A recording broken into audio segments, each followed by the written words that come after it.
Hey guys, welcome back to another video. Today we will be talking about this new poll from Tip, which is an A plus rated pollster.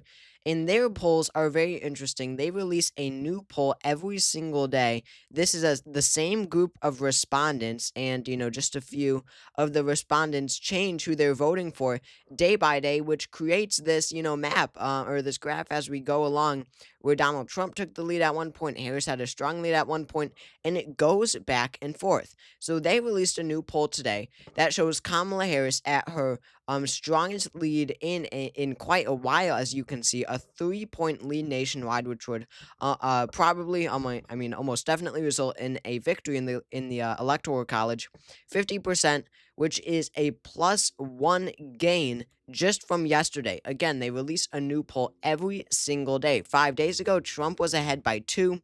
Then after that, Harris gained a point. As you can see, she gradually is gaining a point every single day. She was down by 2, then down by 1 on the 20th, 21st, she tied it, and then she actually jumps up to 2% here, or by 2% here, to 2%. Harris +2, and then today she gained yet another point. She is now at +3, or this was the poll yesterday that is now being released today. So it's called a tracking poll, and it really gives us a clear sense, considering that it is the same group of respondents every day.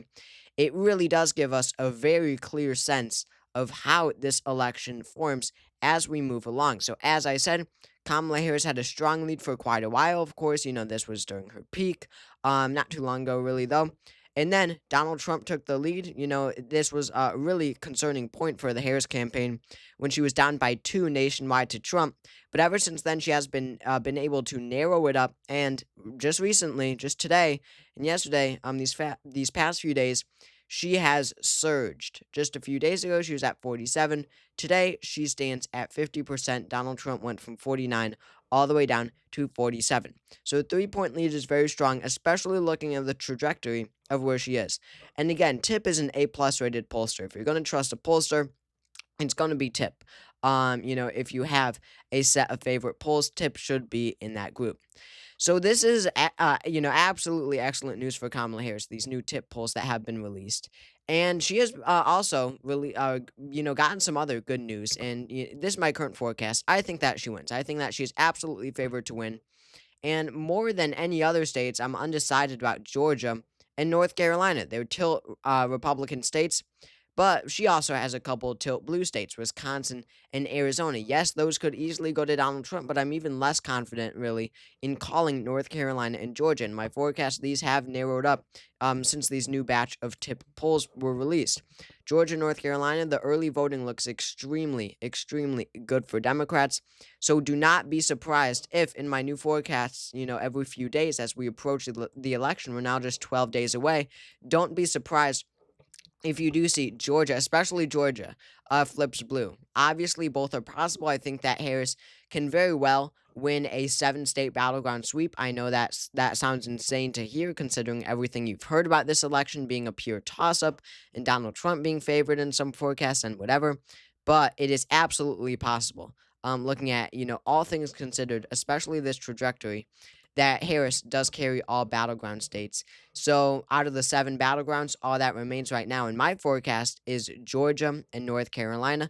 Again, Harris could easily win both by tilt margins, and she's at 319 electoral votes. Trump and Vance are at 219, and it ends up not even being all that close of an election. She beats him by 100 electoral votes more than Biden beat Trump by in 2020. So these are extremely close states.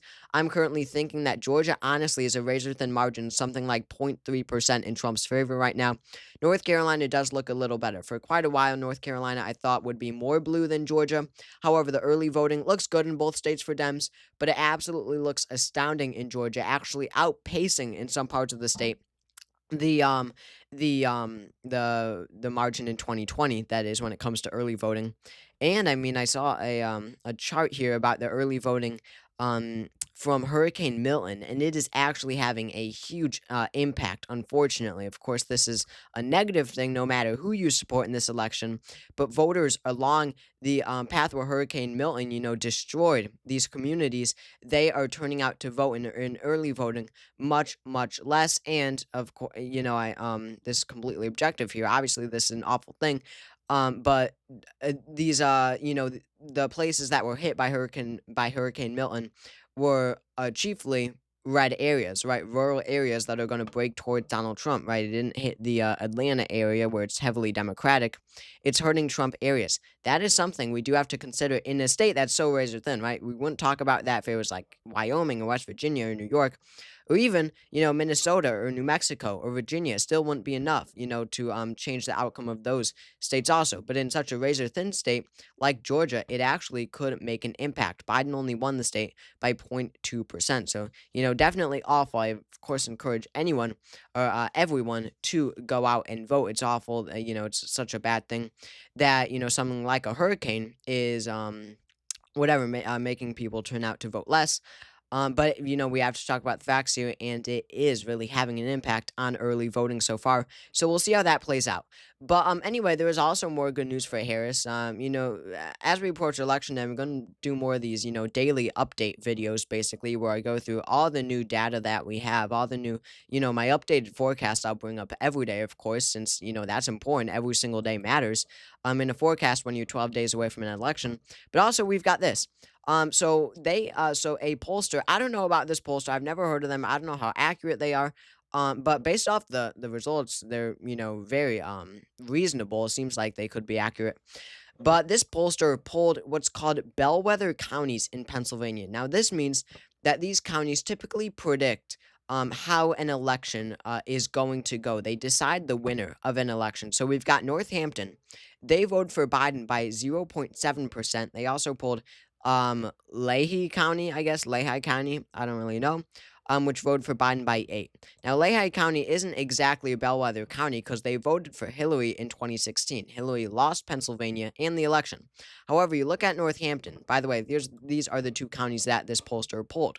But in Northampton, they voted for Trump in 2016. They voted for Biden in 2020. Both those candidates won Pennsylvania in their respective elections, and they won the presidency in their respective elections.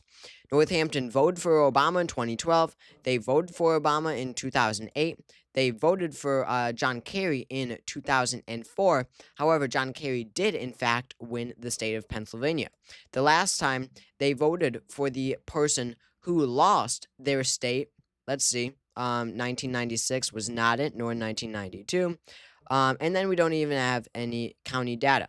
So, as you can see, a county like Northampton, we don't exactly know, based off this map, when they got it wrong, how Pennsylvania will vote. But you can see ever since 1988, every single time where we can see it votes with how Pennsylvania votes. That's why they're called a bellwether county. How Northampton votes, the state of Pennsylvania will vote as well.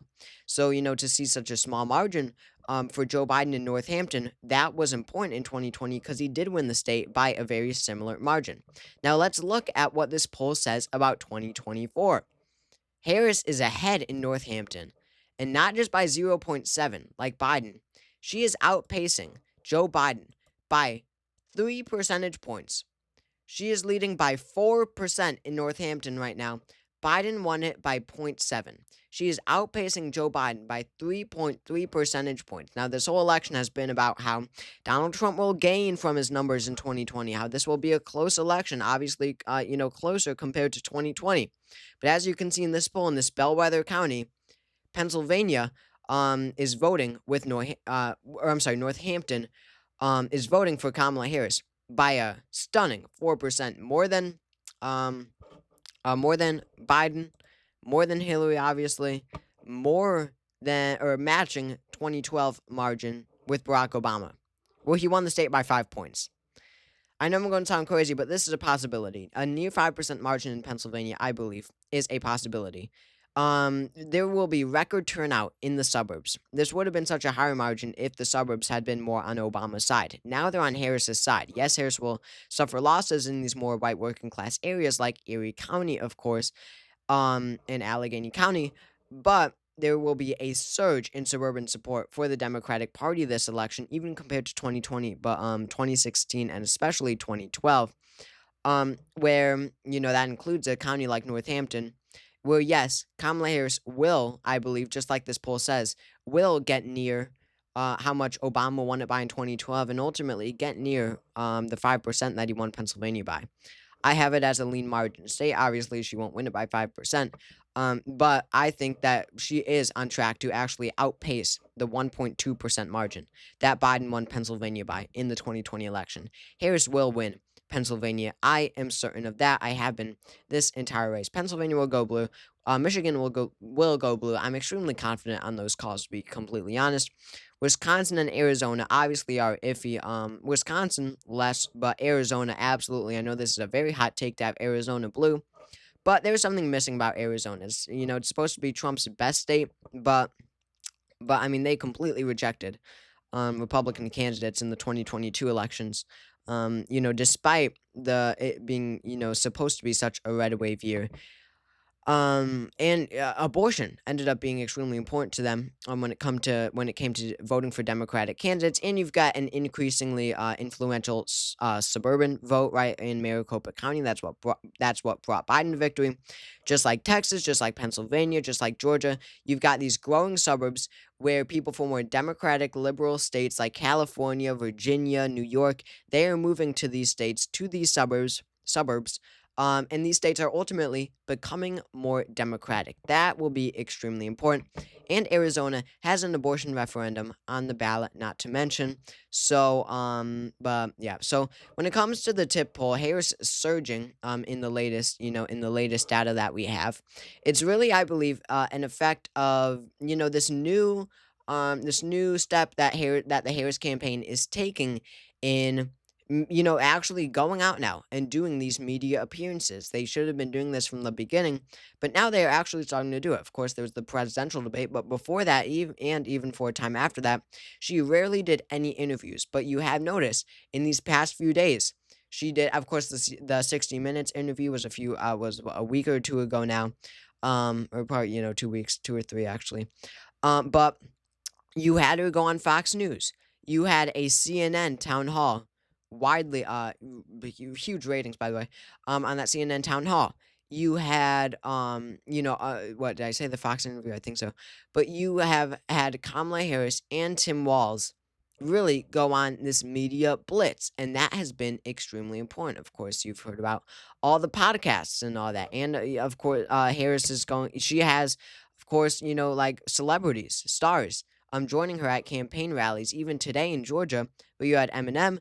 In Michigan, you're gonna have Beyonce campaign with her in Houston, Texas. That will be really interesting, and you don't have the same type of energy around Trump, and that's reflected in every single poll when it comes to party enthusiasm around these two candidates.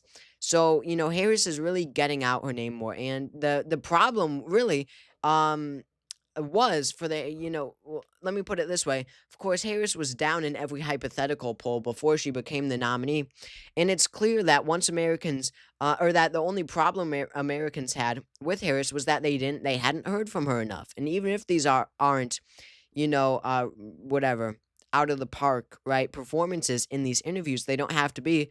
Americans just want to hear more from Kamala Harris. They just want to know who she is and, become more familiar with her because they know they hate Trump and they don't want to vote for Trump. And, as long as they are hearing from Kamala Harris a little bit, it doesn't even matter, just a little, what she will do as president, it makes them much more likely to vote for them. And, with this new profound media blitz or these media appearances, right, that Harris and Walls have been taking, it is clearly working. We'll see how this trajectory continues if it does. So thank you all for watching this video. If you enjoyed it, make sure to subscribe down below. That helps out a lot for the channel. We're trying to get to 15,000 subscribers maybe before the election. We'll see if we could get there, but that would help if you subscribe down below. And I will see you all next time. Thank you so much for watching.